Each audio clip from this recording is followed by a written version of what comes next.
नमस्कार, DSD news देख रहे हैं आप और आपके साथ मैं हूं देवाशीष कुमार। बिहार में तमाम चरणों के मतदान समाप्त हो चुके हैं। 10 तारीख को सरकार बनने जा रही है।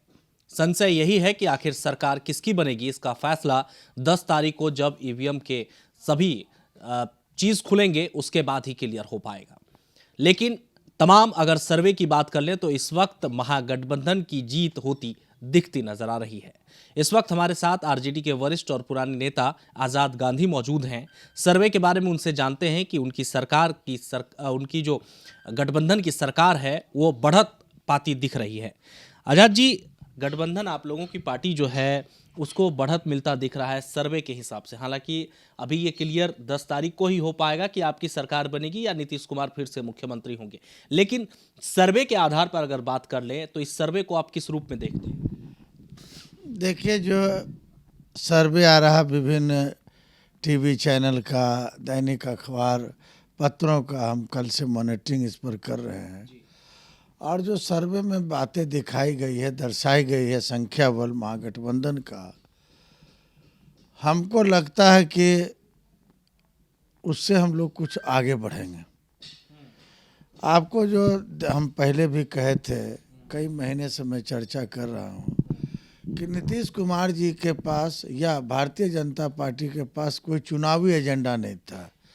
ये सिर्फ इनका एक ही एजेंडा था कि लालू यादव को कैसे बदनाम करें, तेजस्वी यादव को हम कैसे बदनाम करें। 15 वर्ष बनाम 15 वर्ष की लड़ाई लड़े लोग। 15 वर्ष पहले भारत बहुत पीछे था।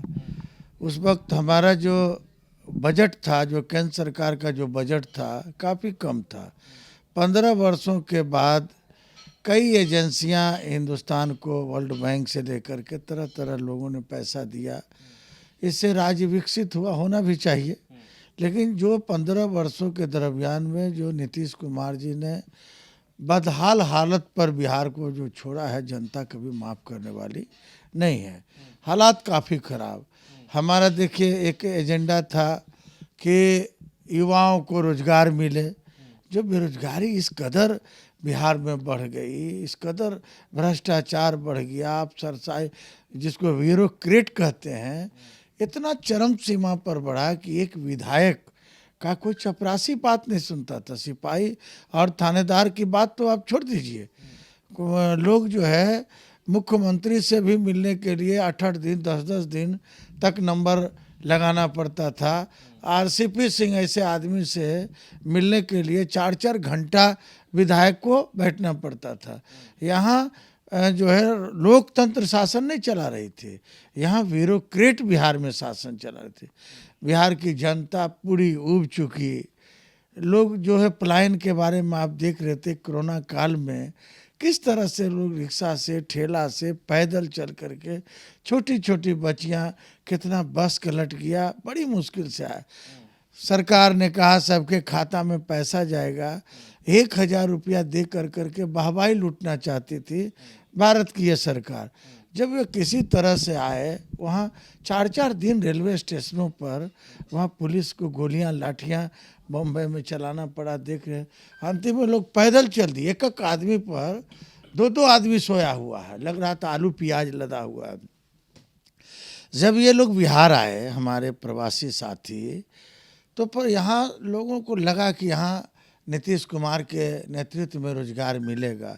और नीतीश कुमार भी तरह तरह की बातें कोरोना काल में बोलते रहे। मैं भी आपको पूर्व में भी बताया था कि लोगों को हम रोजगार देंगे। जितनी भी बिहार सरकार की योजना है, चाहे केंद्र सरकार की, तमाम योजनाओं में इनको हम आरक्षण के आधार पर जो प्रवासी मजदूर हैं हम देने का काम करेंगे। मैं दावे के साथ करता हूं कि ये जिस कोरोना जब से आया, जब से हमारे प्रवासी मजदूर किसी तरह आए, एक भी लोगों को रोजगार नहीं मिला। आजाद जी, मेरा सवाल आपसे ये है कि अगर तेजस्वी यादव मुख्यमंत्री बनते, यानी आप लोगों की सरकार बनती है, महागठबंधन जीतती है, तो आप लोग को क्या लगता है कि किन मुद्दों को आप लोगों ने पकड़ कर रखा कि लोग आपके साथ चले आए? देखिए, हमारा शुरू से ही मुद्दा था बेरोजगारी का। जिस कदर बिहार में काफ़ी बेरोजगारी बढ़ रही थी, युवाओं को रोजगार नहीं मिला, युवा पलायन हो रहे थे। हम लोगों ने एक मिशन पकड़ा कि ज्वलंत समस्याएं बिहार की क्या है।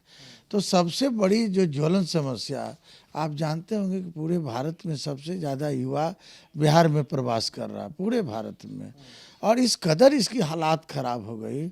हम अपने नेता तेजस्वी यादव जी को हम बधाई देना चाहते हैं कि एजेंडा के तहत कभी भटके नहीं।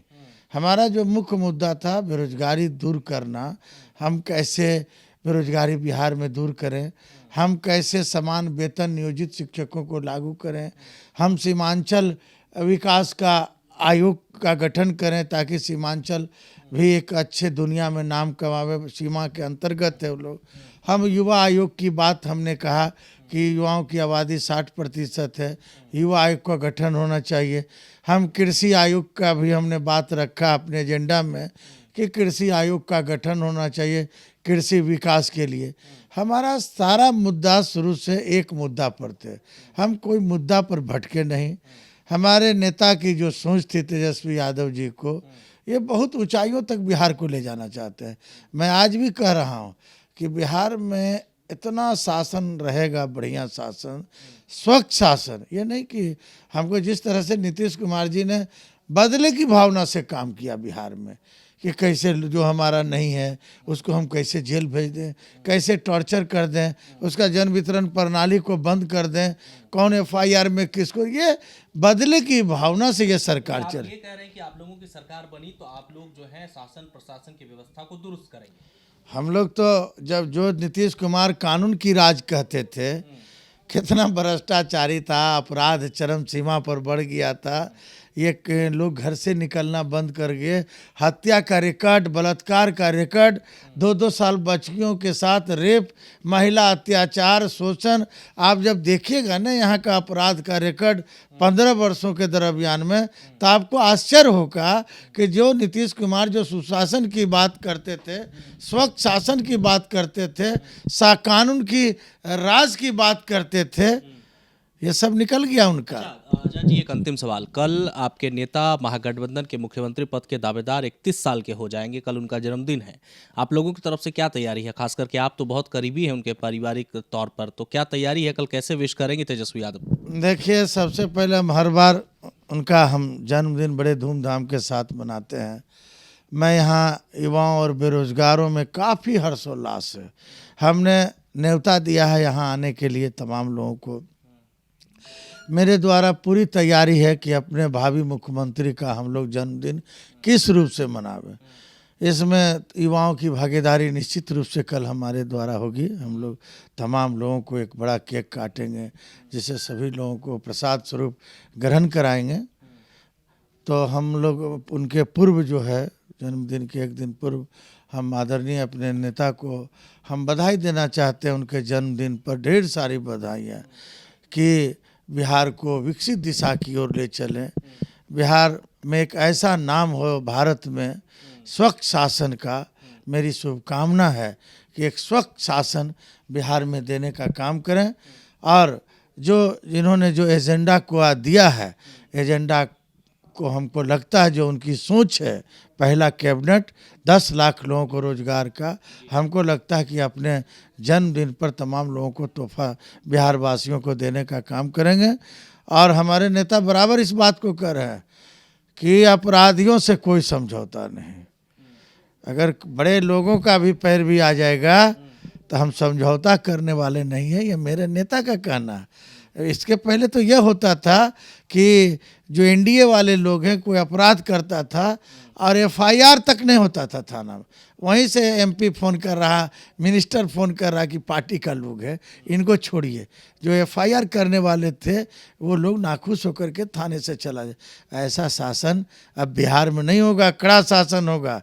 देश और दुनिया में अगर सबसे ईमानदार और विकसित प्रदेश के रूप में जाना जाएगा तो उसका नाम बिहार रहेगा। बहुत बहुत शुक्रिया आजाद जी। चलिए, धन्यवाद। तौर पर आरजेडी के सीनियर नेता इस वक्त हमारे साथ खास बातचीत में थे। आजाद गांधी साफ तौर पर कहा है कि सर्वे से वो संतुष्ट है और अगर महागठबंधन की जीत होती है तो जो मुख्यमंत्री हैं तेजस्वी यादव, उनकी सरकार एक अलग रूप में होगी, कानून व्यवस्था पूरी तरह से दुरुस्त होगी और आम जनता का ये सरकार होगी। अपने सहयोगी राजेश कुमार के साथ मैं देवाशीष कुमार, TSD न्यूज। जब देश की सुरक्षा की बात हो, तब कुछ किरदार अहम भूमिका निभाते हैं।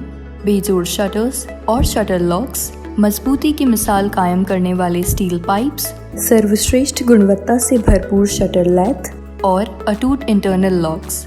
आइए इन्हें मिलाकर निर्माण करते हैं एक उज्जवल भारत का, क्योंकि बात भारत की मजबूत भविष्य की है।